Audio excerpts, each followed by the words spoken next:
नमस्कार सभी लोगों को। आज हम लोग एक नए टॉपिक पर चर्चा करेंगे। आज का जो हमारा विषय है वो है अधिगम के सिद्धांत। अधिगम के सिद्धांत कौन कौन से हैं? आप एक शिक्षक के नाते जब आप क्लासरूम में जाते हैं या किसी को कुछ सिखा रहे हैं, अधिगम करा रहे हैं, तो किन किन सिद्धांतों पर ध्यान देना आवश्यक है, कौन कौन से सिद्धांत होते हैं? क्योंकि अधिगम जो है वो शिक्षा मनोविज्ञान का एक महत्वपूर्ण प्रत्यय है। इसीलिए शिक्षा मनोविज्ञान में सबसे अधिक ध्यान अधिगम की प्रकृति को समझने और छात्रों के लिए वांछित अधिगम को सरल, सहज व शीघ्र ढंग से सीखने के लिए मार्ग प्रशस्त करना है। किस ढंग से बच्चा बेहतर ढंग से सीख सकता है, यह मार्ग बनाना है। अर्थात सीखने के स्वरूप की व्याख्या करने के लिए मनोवैज्ञानिकों ने कई सिद्धांतों का वर्णन किया है। तो अधिगम के किसी एक सिद्धांत से सभी मनोवैज्ञानिक सहमत नहीं हैं। अगर हम मनोवैज्ञानिकों की बात करें तो सभी मनोवैज्ञानिक इस बात पर सहमत नहीं है कि सीखने का कोई एक सिद्धांत है और वो सर्वमान्य हो। इसलिए व्यवहार के अध्ययन की अपनी विधि के अनुरूप अलग अलग अधिगम सिद्धांतों का प्रतिपादन किया गया। अधिगम के सिद्धांत जो हैं वो विभिन्न सिद्धांत अलग अलग मान्यताओं के आधार पर आधारित हैं तथा उन्हीं के अनुरूप सीखने की प्रक्रिया को स्पष्ट करते हैं या स्पष्ट करने का प्रयास करते हैं।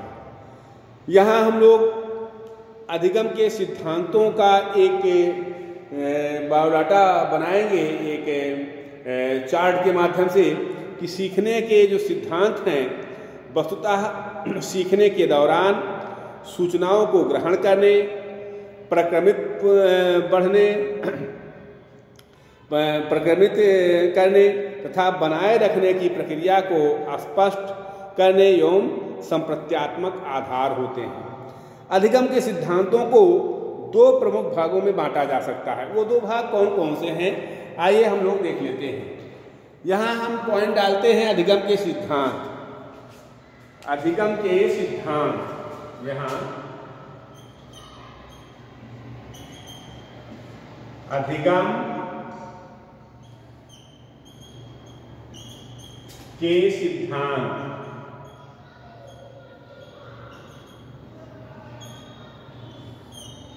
अब अधिगम के सिद्धांतों को दो भागों में बांट के अगर आप अध्ययन करें तो पहला भाग जो है वो है व्यवहारवादी मनोवैज्ञानिकों द्वारा प्रतिपादित सिद्धांत। यहां आप ना डाल दीजिए व्यवहारवादी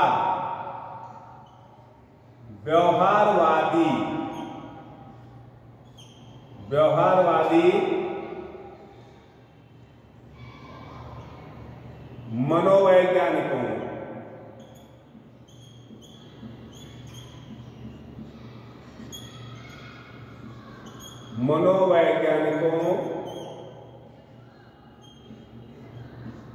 द्वारा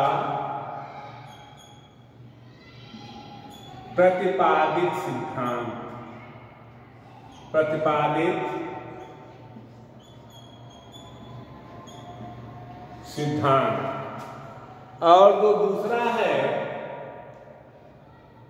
अगर आप देखें, जो दूसरा पार्ट इसका है वो गेस्टाल्ट संप्रदाय मानवतावादी व संज्ञानात्मक मनोवैज्ञानिकों से प्रभावित है। यहाँ है दूसरा, नंबर 2 है गेस्टाल्ट संप्रदाय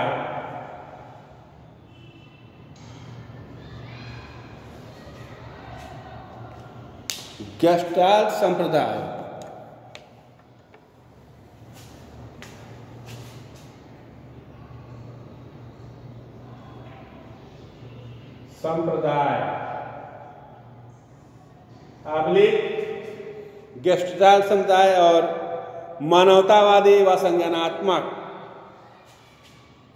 गेस्टाल्ट समुदाय मानवतावादी व संज्ञानात्मक मनोविज्ञान से प्रभावित व संज्ञानात्मक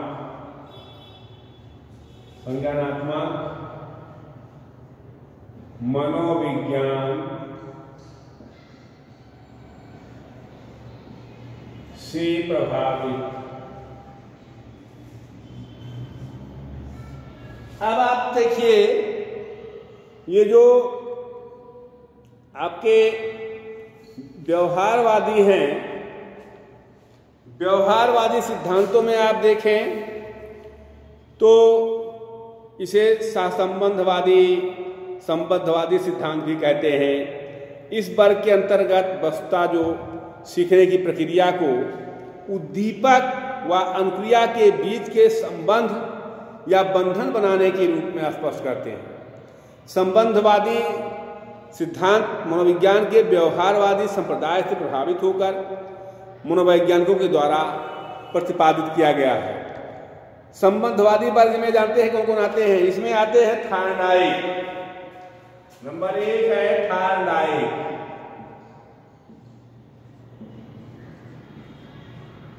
थार्नडाइक आप जानते हैं कि इसे उद्दीपक अनुक्रिया सिद्धांत भी कहते हैं।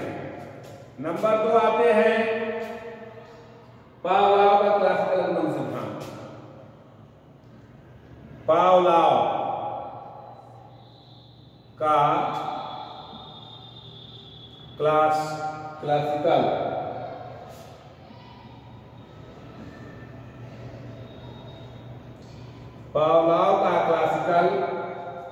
अनुबंध सिद्धांत।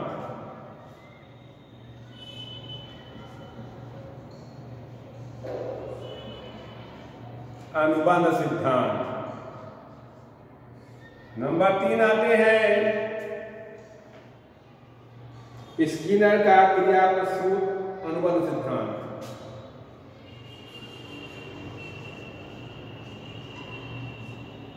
स्किनर का क्रिया प्रसूत,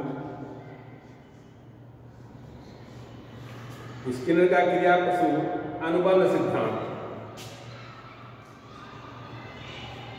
अनुबंध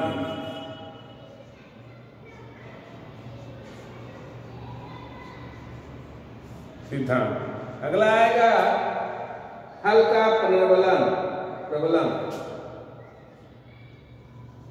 हल्का प्रबलन सबलीकरण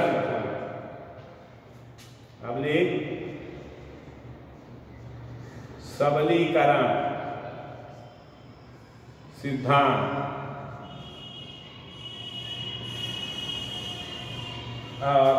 नेक्स्ट है गुथरी का समरूपता सिद्धांत। गुथरी का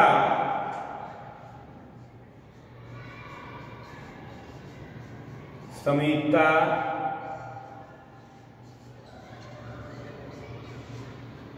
सिद्धांत। ये मनोवैज्ञानिक जो हैं, ये व्यवहारवादी मनोवैज्ञानिक हैं।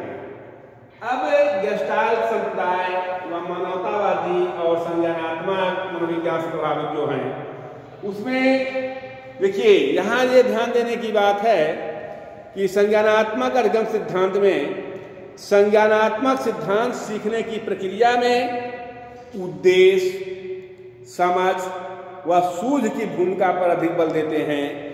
संज्ञानात्मक के सिद्धांत गेस्टाल्ट संप्रदाय के वयों मानवतावादी व संज्ञानात्मक मनोविज्ञान से प्रभावित मनोवैज्ञानिकों द्वारा प्रस्तुत किया गया है। इस वर्ग में अगर आप देखें तो पहला है अंतर्दृष्टि द्वारा अधिगम सिद्धांत। नंबर 1 आएगा अंतर्दृष्टि।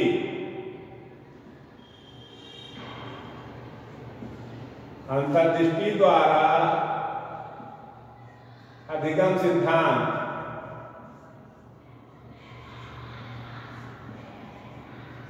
अधिगम सिद्धांत। नंबर 2 आएगा तालमैन का अधिगम सिद्धांत। तालमैन का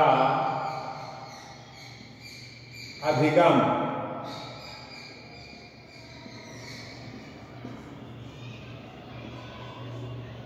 सिद्धांत। नंबर 3 आएगा लेविन का क्षेत्र सिद्धांत। लेविन, गुड लेविन का नाम सुना होगा तुमने, लेविन का क्षेत्र सिद्धांत।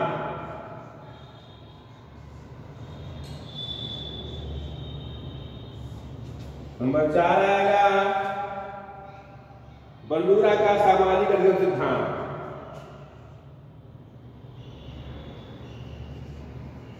बंडूरा का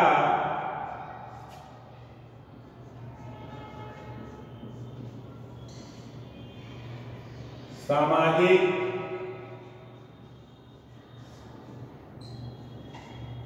अधिगम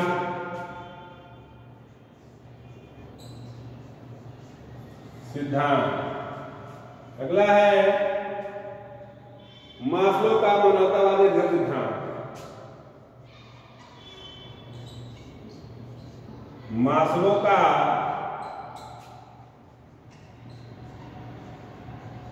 मानवतावादी अधिगम सिद्धांत।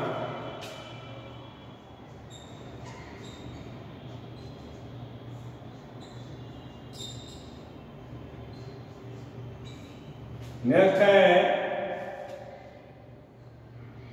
रोजर्स का सूचना प्रक्रिया अधिगम सिद्धांत।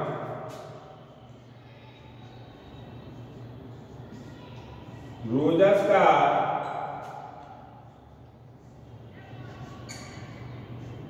सूचना प्रक्रिया अधिगम सिद्धांत।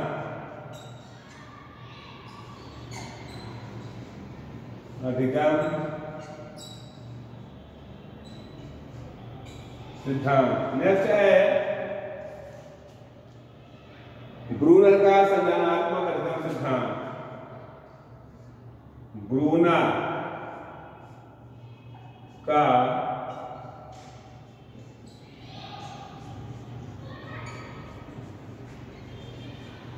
संज्ञानात्मक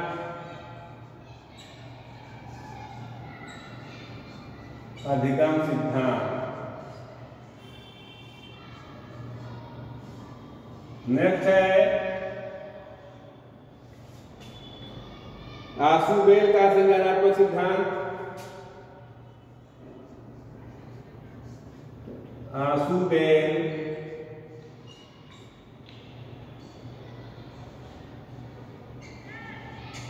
का संज्ञानात्मक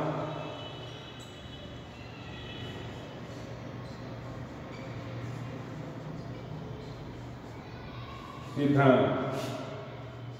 नेक्स्ट है मिलर पर डोलार्ड का अनुकरण अधिगम सिद्धांत। मिलर व डोलार्ड का अनुकरण अधिगम सिद्धांत। अनुकरण अधिगम सिद्धांत। और नेक्स्ट है सिमोन पेपर का निर्णयात्मक सिद्धांत। सिमोन पेपर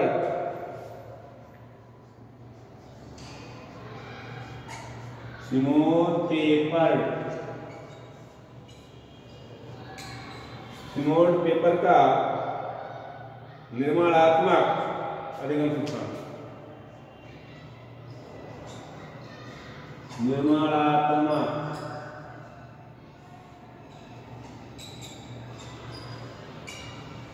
अधिगम सिद्धांत। ये बहुत सारे सिद्धांत हैं।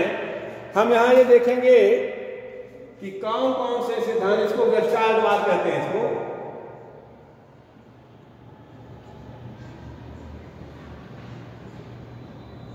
गेस्टाल्ट संप्रदाय, मानवतावादी व संज्ञानात्मक मनोविज्ञान संप्रदाय। तो कुल मिलाकर के जो अधिगम सिद्धांतों की बात की गई है, कल हम दूसरा एक फिल्म बनाएंगे, आपको बना के बताएंगे कि अधिगम सिद्धांतों में व्यवहारवादी सिद्धांत और संज्ञानात्मक सिद्धांत दो भाग बांटे गए हैं। तो अब व्यवहारवादियों में उद्दीपक अनुक्रिया सिद्धांत जो है, उसमें उद्दीपक अनुक्रिया पुनर्बलन सिद्धांत, उद्दीपक अनुक्रिया अपुनर्बलन सिद्धांत। ऐसे ही संज्ञानात्मक विकास सिद्धांत में क्लासिकल संज्ञानात्मक सिद्धांत और आधुनिक संज्ञानात्मक सिद्धांत। इस पर हम कल फिर चर्चा करेंगे। आज बस इतना ही, और कल फिर हम शिक्षण के सिद्धांतों, अधिगम के सिद्धांतों पर चर्चा करेंगे। Thank you very much.